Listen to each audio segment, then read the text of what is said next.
নমস্কার, স্বামী সোমেশ্বরানন্দ বলছি। স্বামী সোমেশ্বর ধ্যান গ্রুপ থেকে কতগুলি প্রশ্ন এসছে। প্রশ্নগুলির উত্তর এক এক করে দিচ্ছি। প্রথম প্রশ্ন করেছেন সৌমি মণ্ডল। গ্র্যাজুয়েশন করে চাকরির পরীক্ষার প্রস্তুতি নিচ্ছি। ঠাকুরমা স্বামীজির আদর্শে জীবনযাপন করতে চাই, ঠাকুরমার সেবা করতে চাই, কিভাবে কি করতে হবে আমায় একটু বলে দিন।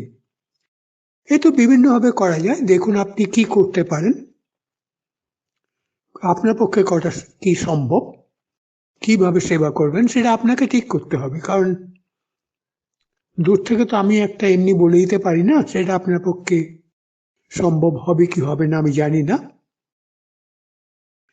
সেও বিভিন্নভাবে করা যায়, অনেকেই করছেন। প্রথম যারা করছেন তাদের সঙ্গে মিলে কিছুটা কাজ করে অভিজ্ঞতা সঞ্চয় করুন। ইতিমধ্যে আপনার চাকরির পরীক্ষা আছে, চাকরি পেলে আবার শুরু হবে কাজ, অফিসের কাজ, দেখতে হবে কতটা সময় পাচ্ছেন। এই সব দিক বিচার করে ঠিক করতে হয়। আর কিভাবে সেবা করতে সে তো অনেক আছে, বিভিন্ন আশ্রম করছে, রামকৃষ্ণ মিশন করছি, অনেকে এককভাবেও করছেন। দেখে নিন কোনটা আপনার পক্ষে সুবিধে, কোনটা সম্ভব।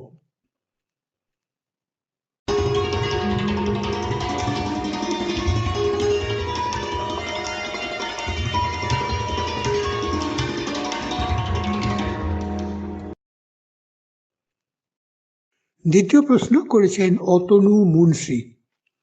গুরুর দেহত্যাগের পরও কি গুরু শক্তি কাজ করে? করলে কিভাবে করে? উপাসনা প্রার্থনার শক্তিতে গুরু শক্তি সম্বন্ধে আমরা আলোচনা করেছি। হ্যাঁ, গুরু দেহত্যাগের পরও করে। আর করলে কিভাবে করে, এটা তো শক্তি করে, এমনি বললে বুঝবেন না, এটা অনুভবের ব্যাপার। তবে একটা তাত্ত্বিক জ্ঞান হতে পারে, তাত্ত্বিক আইডিয়া উপাসনা প্রার্থনার শক্তিতে আমরা আলোচনা করেছি প্রশ্নোত্তরে।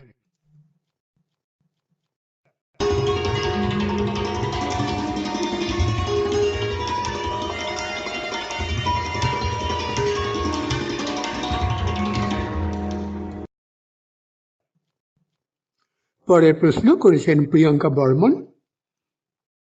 তিনি লিখছেন, আমি ম্যানেজমেন্টের ছাত্রী। গত 4 মাস ধরে অসুখ সংক্রান্ত খুব ভয় আসছে।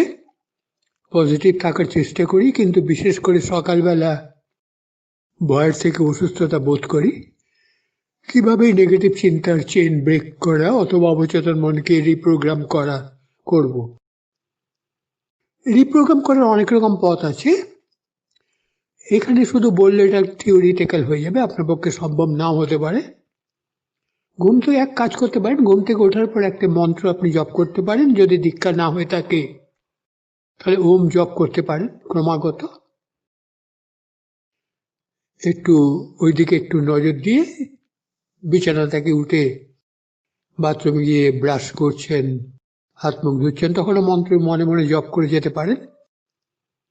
এতে মনের একটা অংশ ওই মন্ত্রে একাগ্র থাকবে এবং তাতে এই যে ভয়টা আসছে সেটা দূরে চলে যাবে। আর সকালবেলা ভয়ের থেকে অসুস্থতা বোধ করি, কি ধরনের ভয় সেটা দেখুন। ভয় অনেক নানান রকম বিষয়কে কেন্দ্র করে আসে। আপনাকে দেখতে হবে কোন বিষয়কে কেন্দ্র করে আসছে। আর যদি কোনো বিষয় না থাকে, এমনি ভয় হয়, তাহলে এটা ঘুমের সময়ে কিছু একটা হয়েছিল। এর নানান কারণ থাকতে পারে। পূর্বজন্মের কোনো অভিজ্ঞতা থেকে হতে পারে, বা এই জন্মে কোনো একটা ছোটবেলায় কোনো অভিজ্ঞতা হয়েছিল যা থেকে আপনার ভয় হচ্ছে। এটা মানসিক ব্যাপার। খুব বেশি কষ্ট যদি পান এতে, তাহলে আপনি কোনো সাইকোলজিস্টের সঙ্গে দেখা করুন। সাইকোলজিস্টের সঙ্গে দেখা করতে অনেকে কিন্তু করেন, কিন্তু এর কোনো অর্থ নেই। যেমন শারীরিক অসুখ হলে আমরা যাই ডাক্তারের কাছে, তেমনি মনের অসুখ হলে ডাক্তারের কাছে যাই। আপনিও গিয়ে দেখা করতে পারেন। একাধিক ডাক্তারকে দেখালে ভালো, কারণ না হলে একজন ওষুধ দিয়ে দিয়ে এমন অবস্থা করতে পারেন যে পরে আপনার ওষুধ না খেলেই ওটা আসছে। সেই জন্য সাইকোলজিতে সবসময় এক্সপার্ট ওপিনিয়ন এটা নেওয়া ভালো। আর যেটা বললাম, ওম জপ করুন, আর দীক্ষিত হলে ইষ্টমন্ত্র করে যান এটা। তারপরে মুখ ধুয়ে ব্রেকফাস্ট করে করে দেখবেন, তারপরে আস্তে আস্তে ভয়টা কেটে যাচ্ছে। যতই রোদ উঠবেই ভয়টা কেটে যায়। অন্ধকারে অনেকে ভয় পান, এটাও হতে পারে। দেখুন কি কারণে হচ্ছে।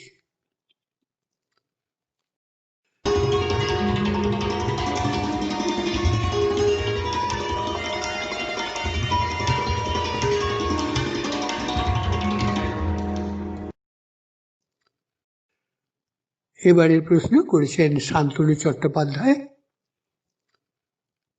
রামকৃষ্ণ সঙ্গে দীক্ষিত। আমাদের স্থানীয় আশ্রমে পূজারীর অসুবিধা হলে ঠাকুরমা স্বামীজির পূজা ও সন্ধ্যারতি করি, কিন্তু আমি পাশ্চাত্যের মতো জামা কাপড় পরি, সুগন্ধি মাখি, ধূমপানের অভ্যেস আছে।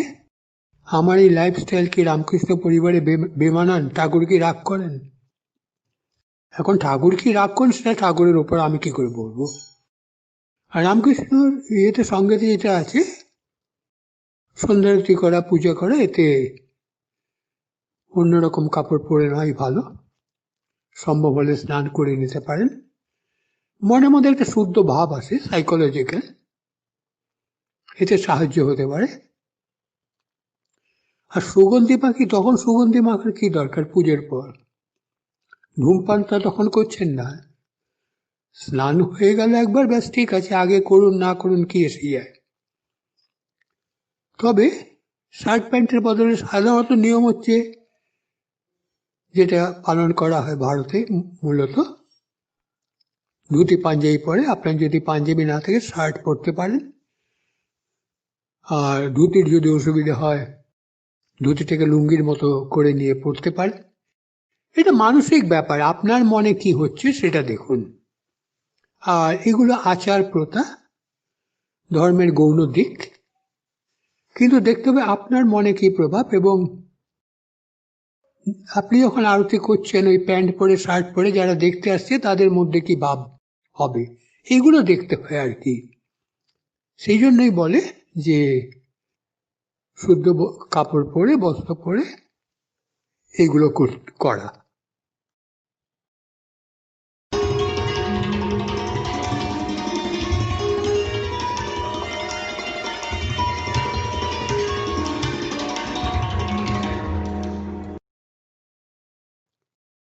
এরপরে প্রশ্ন করেছেন মৌ মজুমদার।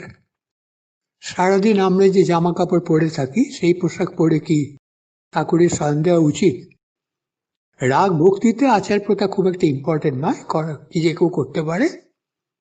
তবে রাগ ভক্তি খুব কম লোকের হয়, বেশিরভাগের বৈদিক ভক্তি। আগের প্রশ্নে যে কথাগুলো বলেছিলাম সেটা আপনি করতে পারেন। শয়ন দেওয়া সময় একটু আলাদা কাপড় রাখতে পারেন। যখন জপ ধ্যান ঠাকুরের কাজ করবেন, তার একটা আলাদা শাড়ি বা কাপড় যা আপনি পরেন, ফ্রক টক যাই হোক, আলাদা করে রেখে দিতে পারেন। যখন ঠাকুর ঘরে কোনো কাজ করবেন ওইটি পরে করলেন, এই আর কি।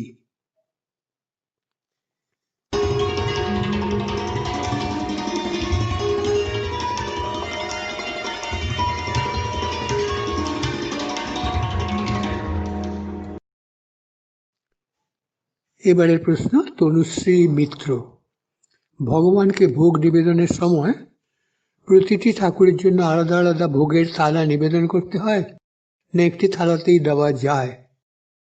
এটা নির্ভর করছে আপনাদের বংশের বা পরিবারের ঐতিহ্যটাকে কিভাবে আপনারা দেন। সাধারণত বলা হয় যে ইষ্টদেব বা দেবী এটা দীক্ষিতদের মধ্যেই বেশি চল। তাকে এক থালায় দিয়ে বাকি সবকে ওই থালাতেই নিবেদন করা যায়। যেমন ঠাকুরমা স্বামীজি রামকৃষ্ণ মিশনে অনেক জায়গায় হয়, ঠাকুরকে ভোগ দিয়ে ওই ভোগই স্বামীজিকে আবার দেয়া হয়। এটা নির্ভর করে ঐতিহ্যের ওপর, নিয়মের ওপর। আপনার সংসার বা পরিবারের কি সিস্টেম সেটা দেখুন, সেটাই করে যান। তবে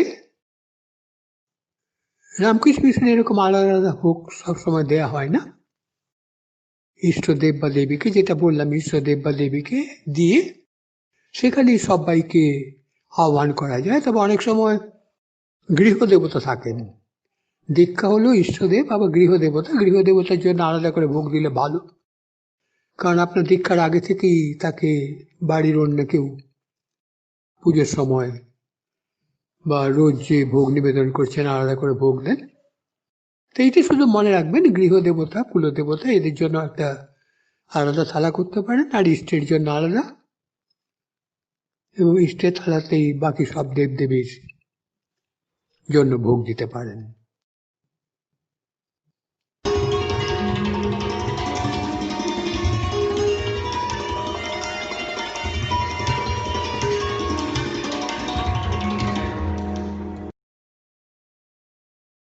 শেষ প্রশ্ন করেছেন দোলা ব্যানার্জি।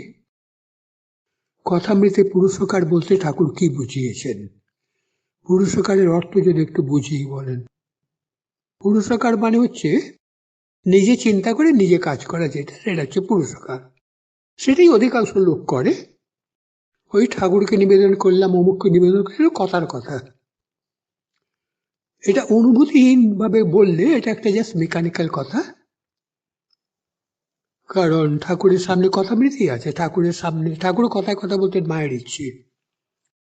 তো ঠাকুরের সামনে একদিন একজন ভক্ত বলেছিলেন মায়ের ইচ্ছে, ঈশ্বরের ইচ্ছে। ঠাকুর তাকে ধমক দিয়েছিলেন, বলেছিলেন ও এর মধ্যে বুঝে ফেলেছে কোনটি ঈশ্বরের ইচ্ছে আর কোনটি ঈশ্বরের ইচ্ছে নয়। ঠাকুর তারপরে বলছেন ঈশ্বরের ইচ্ছেই যদি বলো, তাহলে তোমার ছেলে যখন মারা যায় ঈশ্বরের ইচ্ছে দেখতে পাও না কেন? অতএব অনুভূতিহীন কথার কোনো দাম নেই।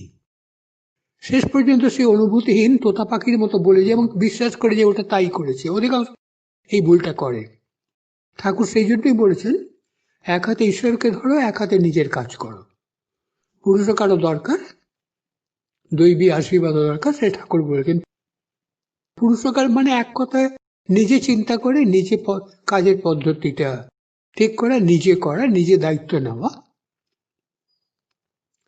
তা নিজের চেষ্টা, এটাকে বলে পুরুষকার। তা প্রথমেই পুরুষকারকে নিয়েই চলতে হয়। ঈশ্বরে নির্ভরতাই অনেক পরে আসে, কথার কথা নয়। তা যাই হোক, প্রথমে পুরুষকার নিয়ে কাজ করুন। ঠাকুর তাই বলেছেন এক হাতে ঈশ্বরকে ধরো, এক হাতে সংসারে কাজ করো। পরে যখন সময় আসবে দুই হাতে ঈশ্বরকে ধরবে। আজ তাহলে এখানেই শেষ করি। আপনারা সবাই খুব ভালো থাকুন। নমস্কার।